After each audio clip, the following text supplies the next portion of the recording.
Hello and welcome to this second course in Git. This is the more advanced portion of the Git lessons. My name is Nathan. I am one of the helpers out at Hack Your Future, and I'm glad that you're along for the second course. I hope that you've had a bit of a chance to work with Git. I know that you work with it, Git and GitHub with some of your homework assignments. So I hope that you've played around with it, maybe in the command line, maybe on something like GitHub Desktop, for example. And I would imagine that while you've practiced it, maybe you've been frustrated with it, or maybe there's been some things that you didn't fully understand. That is completely normal and to be expected. And it's even quite normal if you've been working for it for a long period of time that you make a mistake or you need to fix something. And the thing that's, I think, very frustrating at the beginning is that knowing how to make those changes might be a little bit hard or just not very instinctual. But after you've worked with it for a while, then I think it's pretty common to understand why it's so powerful to be able to change things that you maybe messed up or that if you need to go back in history, for example, it actually is very useful. So before we go further, this is my first time that I've done this kind of recorded courses, so this is different for me. I obviously cannot see anyone's face, so I can't see if people are understanding or if it's making sense or if people are completely confused. So I might over-explain things a bit, so just kind of a disclaimer on that. Also, of course, cannot answer any questions. So I think the protocol is such that if you have a question, just kind of say, hey, can we stop it here? And then, you can ask the question and hopefully get some more context or information or whatever filled in that doesn't really make sense. So without anything else, let's dive right in. So before we go any further, I just want to give a bit of an overview of what we're going to go over today. I think much of this kind of process, the things that we're going to be talking about, you have actually worked with before. So the main things that we're going to be talking about are branches and pull requests, and those are a pretty kind of baseline thing that one works with Git, especially if one is following the Git flow, which is the process by which you have a master or some sort of main branch, and then you branch off of that branch to do your work, and every other developer working on the project does the same. And then we're going to also go over how the process, when you are ready to save a file or make a commit, how the whole staging area works and the different stages that you go through once you are ready to save or commit a file, and then kind of taking it from there to then actually make the pull request and to look at the pull request. And also I'm going to simulate how a conflict might happen. So if you're working with another person, if they're working on the same part of the project in a different branch, and then you are working on the same part and you try to bring those changes together, how there might be a conflict, and we'll look at that, and we'll give some kind of tips and different commands and that kind of thing along the way. Even if some of these things are relatively well understood, it's always, I think, good to have a better understanding of what it means when we say that file is untracked, or this file is staged, or there's a conflict here, you need to resolve it. These kinds of things can, I think, always be worked upon and understood a bit deeper. So we've talked about this before. So Git versus GitHub. We know that GitHub is a website. We know that we have an account there, and we know that we have repositories there. So how is that different than Git? So Git is just a command line tool that anyone can download on whatever kind of PC, Mac, Linux, or Windows, and they can version control on their local PC without even touching GitHub. So the best way to think about GitHub is that it's kind of just a server where you can store your repositories. It becomes a lot more useful when you are able to start sharing those repositories and work in a collaborative fashion with other developers. And that's really what GitHub is for. So the process of making pull requests, reviewing pull requests, getting feedback on pull requests is really where GitHub shines, and that's the point of GitHub. And of course, Git is running kind of underneath GitHub, you might say. So everything that is everything that's happening in GitHub is made possible by Git. The fact that you can see simultaneously the one version versus another version of a file and a pull request is because of Git. And we'll be looking at some of those tools locally and then also on GitHub. So yeah, the important thing here is that we use kind of both of these for what they're good for. So locally Git, having an understanding of how one does commits, keeping commits small, ensuring that commits that are involved in, for example, a feature, commits that are on a feature branch are only related to that feature that you're working on. And then once you're ready to say, hey, this feature is done, for instance, then you take your branch, push it up to GitHub, and then create the pull request, and then go through the process of getting feedback, comments, making comments on different parts of the pull request, making an overall description, things like that.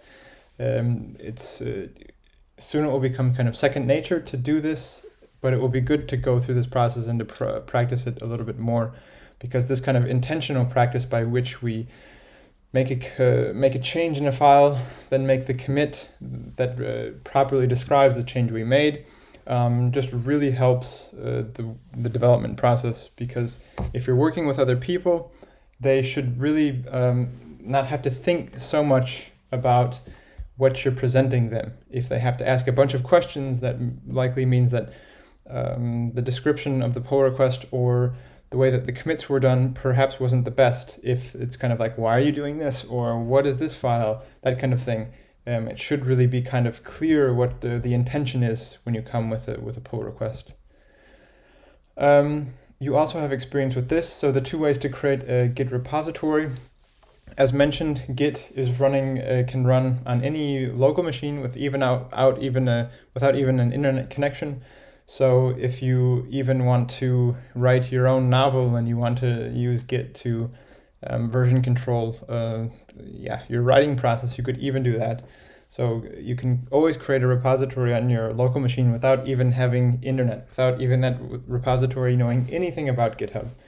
But then, of course, perhaps the more likely situation is that there's an already existing repository that has been pushed to GitHub. And so there's the history for the entire repository in GitHub, and then you clone it down to your machine. And this is how a lot of open source projects work, where you take everything that's been worked on, bring it down to your machine, clone that repo, and then work in it. And this is how you work with your fellow developers at Hack Your Future as well. And just another reminder, as far as Git repositories go, this is one part that can be a little bit confusing in terms of file structure and directories and whatnot when you're working on a project, but just always be sure that when you're in one repository that you don't try to create another repository. It just causes problems. And yeah, the point with Git and a lot of other things in software developer is that you try to keep things as simple as possible. So creating a repository within a repository is not at all simple. So try to avoid that. When talking about branches, I will demo all of this so that it becomes clear, and you might even, I think that many of you have actually done this, but there's different commands that one does to actually create a branch. So to just switch branch, you do the git branch name. To create a branch, that's a git branch name. To then actually move on to that branch, you do the git checkout branch name, and then git branch D to delete the branch. And then the things that you do on that branch only belong to it, and that's the power that comes with branches, and then you can separate out your work. And as I mentioned, I'll move through this relatively quickly so that we can see it in action a bit more. 3 types of branches. So similar to what we talked about having a repo on your local machine without even pushing it to GitHub, you can have branches on your local repository that's not even pushed to GitHub. So that would be a local non-tracking branch. So it's not pointing to anything remote. Because in reality, if you do have a remote repository after you've pushed, or if you've created even a branch on GitHub, there's essentially 2 versions of a branch. So there's a master branch on GitHub as there is a master branch on your local machine. And the process by which you push and pull is updating the remote or the local versions of that branch. So of course, the local non-tracking branch doesn't have anything to do with that because it's not pointing to any remote version. The local tracking branch does. That would be like a master branch on your local machine that points to a master branch on GitHub in a repository. And then there's the remote tracking branch, and that would be like the master branch of the same repository on GitHub. So that's a little bit hard to explain without some pictures and whatnot, but it will become more instinctual as we go along here. So now we come to this kind of the different stages of Git, you might say. So if you've just created a repository, how do you get started? I think many of you know how that you do that, but I'm going to demo some things so that we just get a better understanding of this process. So I am going to switch here. So I'm just using Visual Studio Code. I am in a relatively new repository. It's not completely new because I've done some things in it and then made it a little bit dirty and then cleaned it up. But if we take a look what's in here, it's only a README. So say I want to get started on some sort of project. It's a very kind of simple project of places that I've visited. So I've created this file city. If we take a look at my git status, use that command as much as you can, because it's you have to know where you are to know where you're going, right? That's just a basic principle. So if you look at here, we can see that I'm on branch master. I have untracked files, which is cities.txt. And Git is just telling me that it doesn't know anything about that file. It's not even keeping track of it. So there's no history related to it. It's just a brand new file. And unless I tell Git explicitly, hey, you need to watch this file, it's not going to do it, right? So if I open that file here, I'm going to write down some cities that I visited.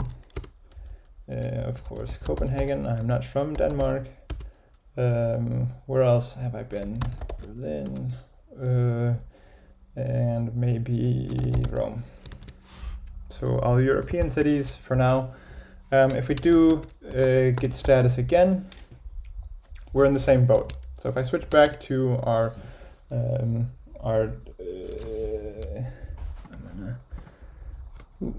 yeah, it's a little bit hard with this menu here, so I'm going to move my mouse over here.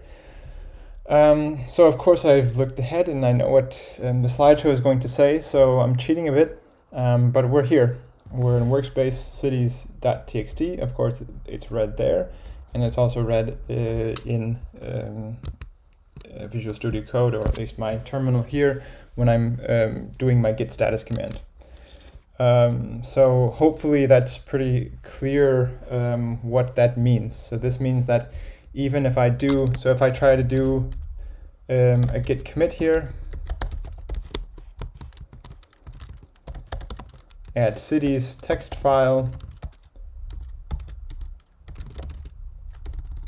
add some cities I have been to, if I can spell, nothing happens, right? Because Git, I haven't told Git, hey, you need to watch this branch. So the next step is simply git add cities. The important thing to note with this is that a part of getting better with Git is being is having as much control as you can possibly have. So the important thing with a commit is that it should be kind of a complete set of work, so that if you're working on a branch, if you're working on a feature branch, that commit that you've made, it contains everything that it needs to kind of bring your feature further. And the important thing with this is that when you're adding, you want to be very explicit about what files that you're wanting to add. Sometimes we get in the habit, maybe this is the git add dot, so add all the files, right? And especially I think once you are getting used to Git, it can be a bit of a habit to just do the git add all, and then suddenly you have no idea what's actually in your specific commits. And when you come to write your commit message, you just say commit number 2 or a little bit further or something like that. And that's really not helpful, not to you and not to any other developer. So the more explicit that you are in terms of what files that you want to add, it will definitely help you in the future, you and your other developers. So if I do this, I've already done the git cities add, so if I run the git status again, you can see that now this cities.txt is being tracked. Git is saying, hey, I need to look at this file, and in the future I'll be able to tell you if it's changed or not, essentially. So if we switch back, so now we see that cities is in my staging or my index area, and my next so my next step is to make a commit. So I'm going to cheat a little bit. I'm going to use the same git commit, so I just pushed up in terminal, which I would imagine that you know about now, and I'm going to create that commit. So now, if I want to know kind of where I'm at, I can of course do git status. That doesn't really help me because now I've added that file into the git staging area, made the commit, and so now Git's saying, hey, I know about this file. Of course, we have this git log command, which is also extremely useful, especially as you get better with Git, and if you need to switch to different commits, or if you want to take a look at what is contained in a specific commit. We can do that now. So if we do this, I think if we want to, for example, look what is different between two commits, we can do this. And this gives us a very useful kind of view here, so that we can see that there's a new file, this cities.txt file, and that I've added 4 cities here.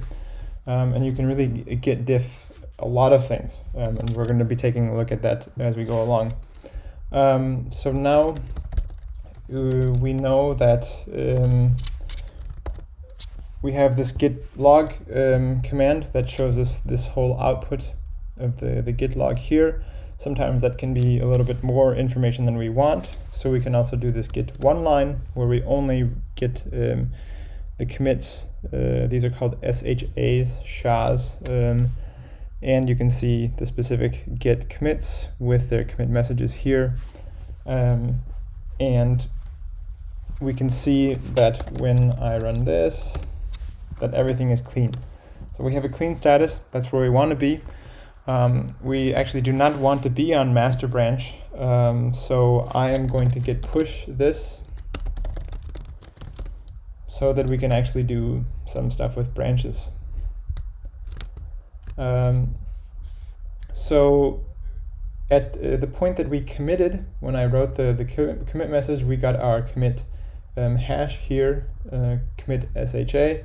And then when I just pushed, then we pushed from my local master. You can see that it has the same commit hash, and then pushed remotely, and then got the same hash. So if we look in here, if I go to my commits, you can see that this is the commit message that I made. You can see the specific commit hash here, and if we go back to Visual Studio Code, we can see that it matches exactly there. So my local master branch is up to date because I just pushed to my master branch on GitHub. So that is kind of the our base, and now yes, now we're not completely there. So now we're going to do branches, and I'm going to simulate this a bit as if it's us, or we're one person working, and there's another person, say a partner that's working on the same project, and they are working on another branch. So I need to get, so what is symbolized on this in the slide deck here is that somebody else made a commit that then points to yours. I need to look a little bit further just to understand what's going on here. So we're going to create this feature cities branch. So we know that if we do git branch, we can see all the branches here. The one with the star and that's highlighted is the one that we're on. So you can see that I have some other branches here. I actually don't want those branches, so I'm going to delete them. If you hit tab like that, you get some tab completion, which you may definitely know about. So I don't want these other branches. They don't need to be made up. They don't need to have a pull request. They don't need to exist locally. So I'm going to delete them all. Yes. So now you see that I have only my master branch, and I'm on it. If I do git branch,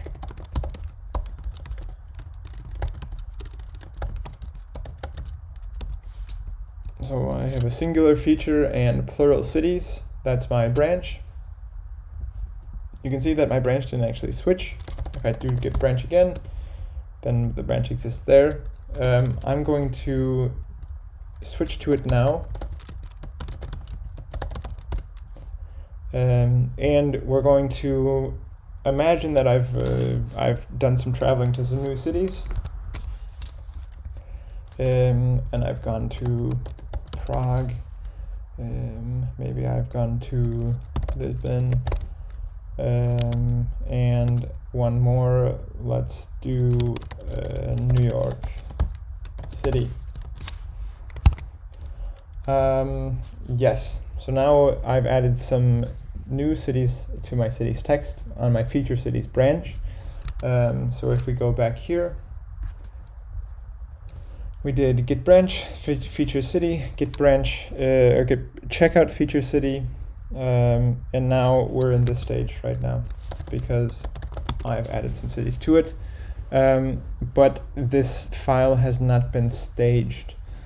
So we're going to play a little bit more about what we can do here, because now, since in the previous push to master that I did, I created the cities text file and then I added cities to it.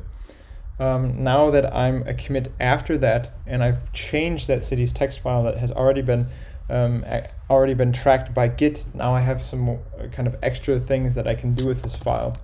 So if I do this git diff command, I can see specifically that, yeah, it's a bit confusing, but apparently it thinks that I deleted Rome and then I've added it again. That's not really what I did, but at least as far as Git is concerned, it sees that I deleted Rome and then added it again, and then added 3 new cities.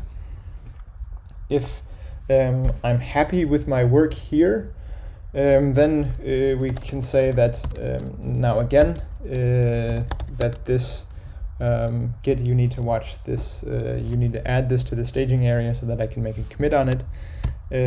We can see that, of course, that it's now it's a change to be committed since I've added it to the staging area. And here's where I want to show you some other commands, because if we do, now that I've added cities text to the staging area, if I do git diff, I don't get anything. And since I've already added it to the staging area, Git isn't really kind of looking for the differences before that. It's kind of saying, you did your work, so you've added it to the staging area, so essentially you're kind of done with it, right? What happens if I add a new city? Say I've been to let's say Cairo.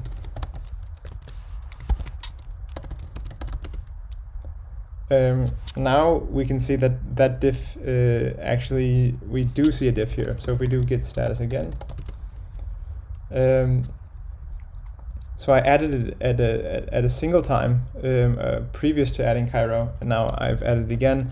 What happens if I do git add cities?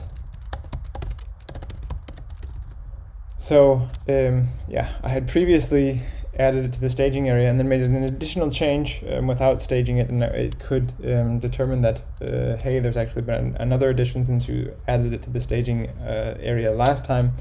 So you can see that if I do git diff again, I also get nothing. So if you have a staged file that you've made changes to, and you are wanting to see what you've actually done with it, and you do git diff, where do I even see what I've done? It's actually a different command, or you have to add a little flag to it, and it's git diff staged.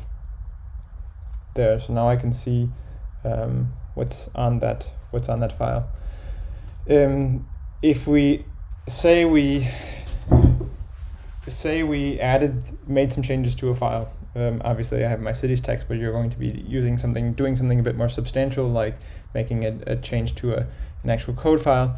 But say that you had made some changes, you staged the file, you thought that you were ready, it was kind of where you wanted it to be, and then you actually say, hey, I don't want this to be staged anymore. So there's a few different ways that you can do this, and yeah, this is the kind of the place that you want to be a little bit careful, and this is where it becomes important that the understanding of what a staged file is and what a committed file and what an untracked file, all those kind of things, that's where it becomes important, because here's kind of a possible situation where you might kind of have your work lost or overwritten, in that kind of where it can be a little bit more stressful when you're working with it. So if I'm going to be working with some commands that I'm not really used to, because it's a newer version of Git than I've used in the past. So it could be I could easily screw up when I'm doing this, but that will be another way that we can learn a bit. So if we want to take a file that we've previously staged and unstage it, we can do git restore. So now if I do git status, that apparently did not work.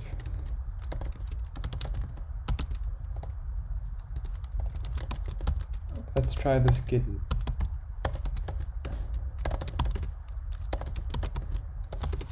Okay, so that was actually the command that I needed. So if I have a staged file, and I want to unstage it, I have to do git restore -- staged, which makes sense, and apparently did not make sense to me when I wrote the first command, which I will show, which I now realize what the git restore without -- staged does. So you can see now that my file here has all of the 8 cities, but it is not staged anymore. So this is a non-staged file or unstaged file. Now,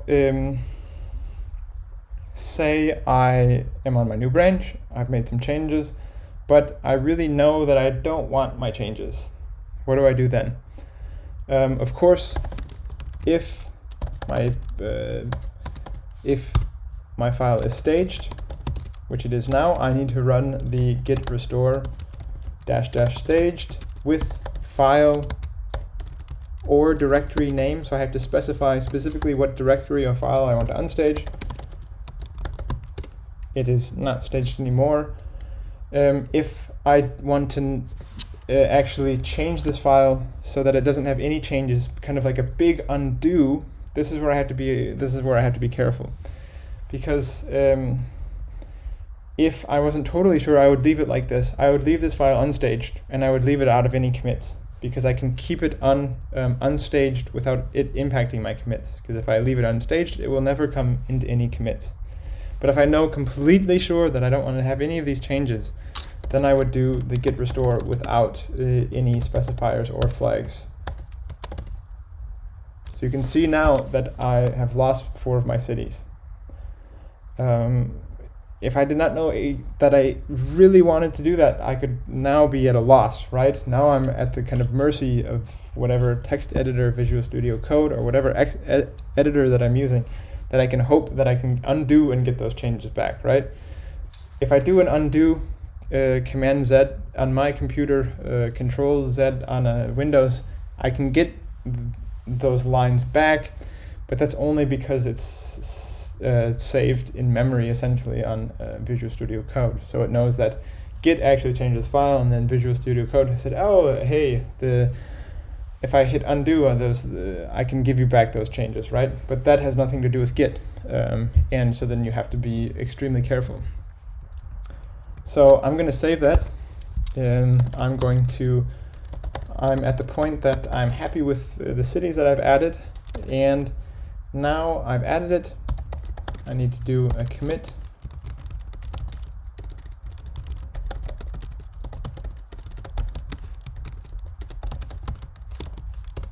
And I need to do a push. I have forgotten git push origin because I need to specify that it should be pushed to my origin.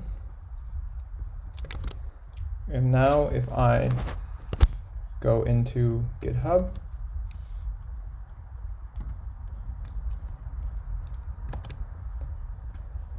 you can see that I have a recently pushed branch. So if I go in my branches here, we can see that I have an additional branch here.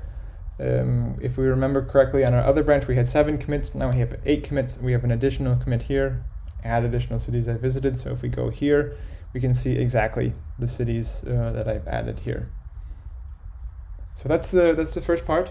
That part should be, the part with staging and adding files and whatnot. That I think that goes kind of back and forth between clear and not clear, depending on what you're using and if you're switching branches, or if you have changes that you haven't committed and then you try to make a switch to a different branch or something like that. When you're going through the process of adding and committing, it might make sense, but then there could easily be a situation where Git is saying, hey, I can't do this because you have uncommitted changes and you're going to lose them if I don't. So the next part of the lecture, we're going to be looking at that. So I'm going to stop here, and I'm going to assume that there is an exercise for you to start now, and I'll be back for our next section so that we can look at the process of if another developer made a change in the same file as you, and you're trying to bring your changes together. What do you do? But I've just realized that actually I should do a pull request on this change so that we can start fresh from our next video.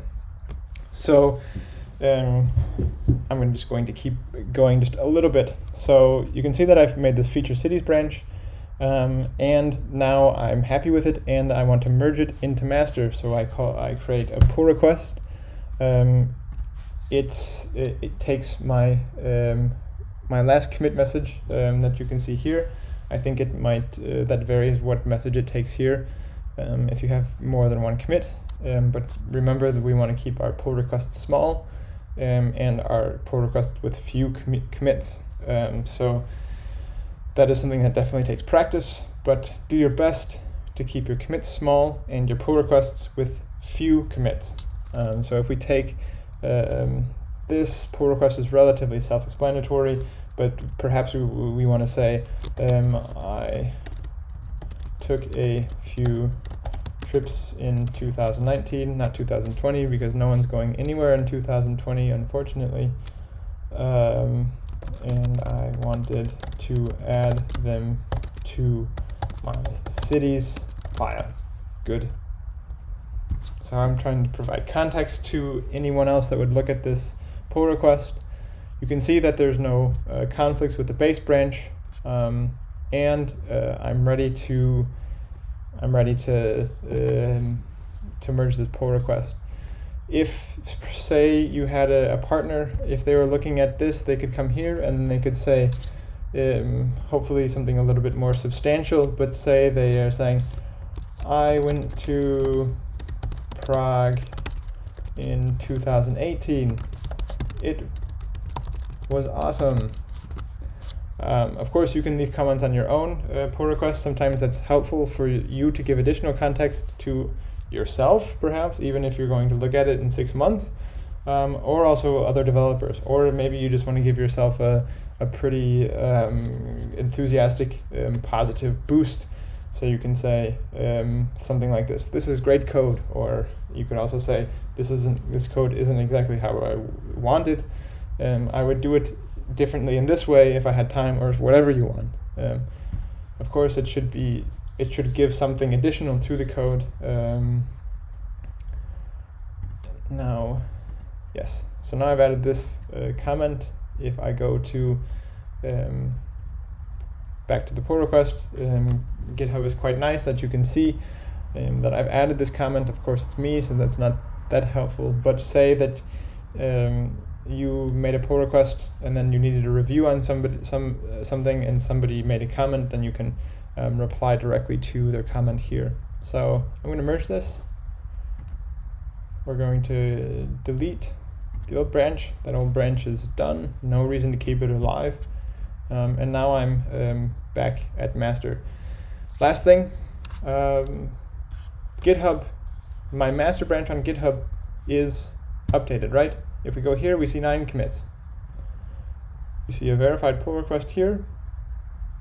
But if I go back to my local development environment, if we go back to master branch, and I do git log, I'm going to do 1 line just because I want to see. I've done online. We can see that I have I have 7 commits, the last being add cities text file, add some cities I have been to. So in your projects, you should never be developing on the main branch. It can be called many things, master, develop. I think yours is called develop. So the first rule is that you should always ensure that you're off of the develop branch. And if you ever come back to it, you should update it locally. Because now you can see that this master branch here is actually behind by 2 commits after I've pushed. So my local master branch is behind. If I do git fetch, I should be able to see that. I can't see anything too useful from there. But if we do git pull origin master,